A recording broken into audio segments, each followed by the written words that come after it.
On pense souvent que les meilleures leçons de management se trouvent dans des livres compliqués. Mais en réalité, parfois, il suffit de regarder un terrain de basket. Aujourd'hui, on va décoder le système des Chicago Bulls pour comprendre comment on bâtit une équipe vraiment invincible. Alors, la question, c'est quoi? Qu'est-ce que cette équipe de légende peut bien nous apprendre aujourd'hui?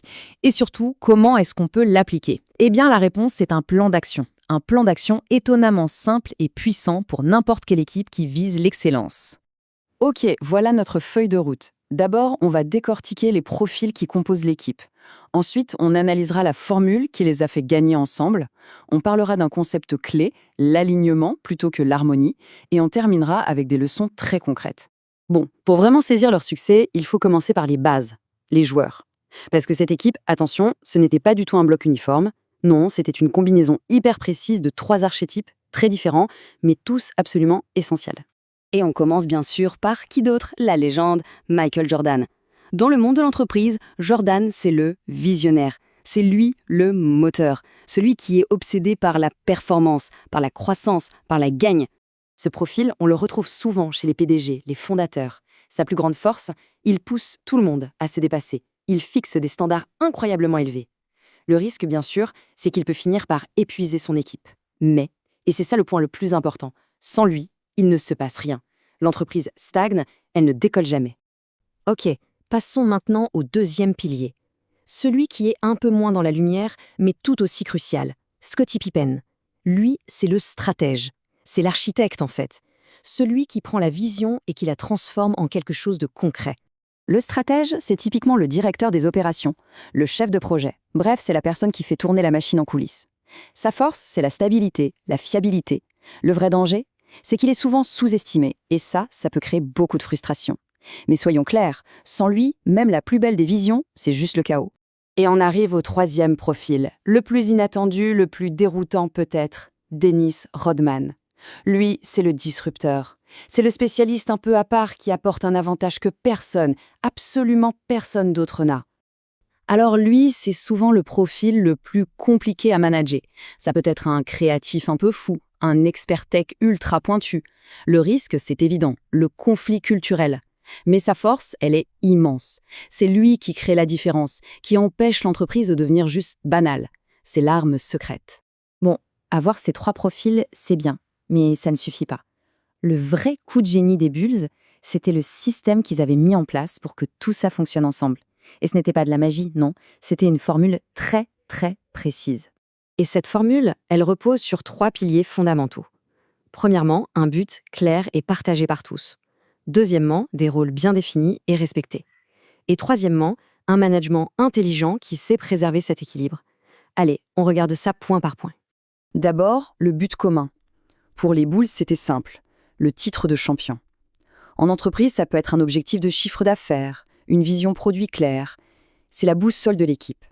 C'est fondamental parce que quand le but est flou, les égos prennent le dessus. Mais quand il est limpide, tout le monde s'aligne pour l'atteindre. Deuxième point, la clarté des rôles. Et là, leur exemple est juste parfait. Jordan ne s'occupait pas de la stratégie. Pippen ne courait pas après la gloire. Et Rodman ne prétendait pas diriger l'équipe. Chacun était un expert dans son couloir. En entreprise, c'est ce qui évite le piège où tout le monde veut donner son avis sur tout et au final, personne n'exécute. La clarté, c'est la vitesse. Et enfin, le management, le fameux coach, Phil Jackson. Son rôle a été absolument clé. Son boulot, ce n'était pas de formater les joueurs pour qu'ils se ressemblent, c'était de faire cohabiter des talents très différents. Un bon manager, c'est ça. Il sait comment canaliser un Rodman sans le brider, comment valoriser un Pippen et comment challenger un Jordan. C'est tout un art. Et tout ça, ça nous amène à l'idée centrale, l'idée la plus puissante de ce modèle, et qui va à l'encontre de beaucoup d'idées reçues sur la culture d'entreprise. On ne parle pas de bien s'entendre. Regardez bien ce tableau. On a une tendance naturelle à confondre une équipe qui performe avec une équipe où tout le monde est ami. C'est une erreur fondamentale.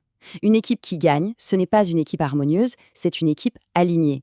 Ses membres n'ont pas besoin de penser de la même façon, ils doivent juste regarder dans la même direction. Et voilà la phrase qui résume tout. Retenez-la bien. L'harmonie vient après la clarté, jamais avant. On fait souvent l'erreur de chercher à créer une bonne ambiance en premier en espérant que la performance suivra. C'est l'inverse qui marche. Quand le but est clair, quand les rôles sont clairs, une harmonie fonctionnelle finit par naître de la performance. Mais ça ne peut pas être le point de départ. Ok, tout ça c'est bien beau, mais concrètement, comment on applique cette logique? Voyons ensemble les erreurs les plus classiques à éviter si on veut mettre en place ce genre de culture de la performance. Alors, voilà les pièges typiques. Vouloir que tout le monde pense pareil, c'est la meilleure façon de se priver de son roadman. Étouffer les profils qui sortent du lot, c'est se condamner à être une entreprise ordinaire. Et le pire de tous, laisser l'ego devenir l'objectif numéro un. Là, c'est l'échec assuré. Les Bulls, eux, ont accepté les différences. Ils ne les ont pas forcément aimées, mais les ont acceptées. Et ça nous amène à un point crucial. Dans une équipe qui gagne, le respect ne vient pas de l'affinité. Il vient de la valeur que chacun apporte. Le commercial est respecté parce qu'il signe des contrats. Le développeur est respecté parce que son code fonctionne. On n'a pas besoin de partir en vacances ensemble. On a besoin de se faire confiance pour gagner ensemble. Alors, si on devait résumer toute cette analyse en une seule phase, on pourrait dire que le talent, bien sûr, c'est essentiel. Le talent, ça gagne des matchs. Mais c'est l'alignement qui gagne des saisons. C'est ça la vraie différence. La capacité à faire fonctionner durablement ces talents si différents vers un seul et même objectif. C'est ce qui distingue un simple coup d'éclat d'une véritable dynastie. Et on va terminer avec une question à méditer. Prenez un instant pour y penser. Dans une équipe, qui est le Jordan, le Pippen et le Rodman? Identifier ces profils, comprendre comment ils interagissent et surtout, vérifier s'ils sont bien alignés, c'est peut-être ça la toute première étape pour construire sa propre dynastie.